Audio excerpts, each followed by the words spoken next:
அதுவும் இந்த காலகட்டத்தில் இந்த ஆவிக்குரிய குடும்பம் இருக்குது பாருங்க.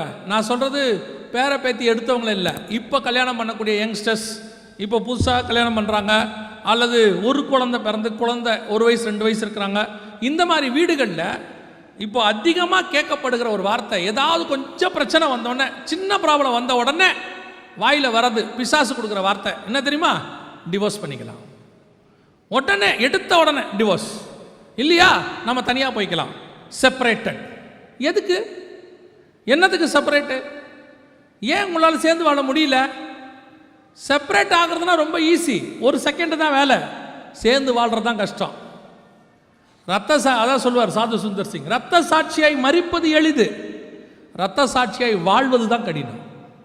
ரொம்ப ஈஸி இன்னைக்கு எல்லாருடைய வாயிலையும், ஓ வேணாம் விட்டுறலாம், முடிச்சிடலாம், ஃபினிஷ் பண்ணிக்கலாம். ஏன்? இன்னைக்கு குடும்பத்தில் அந்த ஆவிக்குரிய பாண்டிங் இல்லை, ஸ்பிரிச்சுவல் பாண்டிங் கிடையாது. குடும்பம்னா என்ன?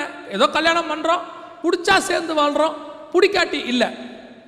முதல்ல கல்யாணம் பண்ணுறதுக்கு முன்னாடி 1000 தடவை யோசிக்கணும், 2000 தடவை கூட யோசிங்க, 40 நாள் கூட ஃபாஸ்டிங் போடுங்க, ஒரு தப்பு கிடையாது. தேவைப்பட்டால் கர்த்தர்ட்ட அடையாளம் கூட கேளுங்க, ஒரு தப்பு கிடையாது. ஆனால் கல்யாணம் பண்ண பிறகு ஒரு தடவை கூட யோசிக்கக்கூடாது, not even a single time யோசிக்கக்கூடாது. ஏன் தெரியுமா? யோசிச்சிங்க பிசாசு வந்துடுவான், அவ்வளோதான். Once finished, everything is finished.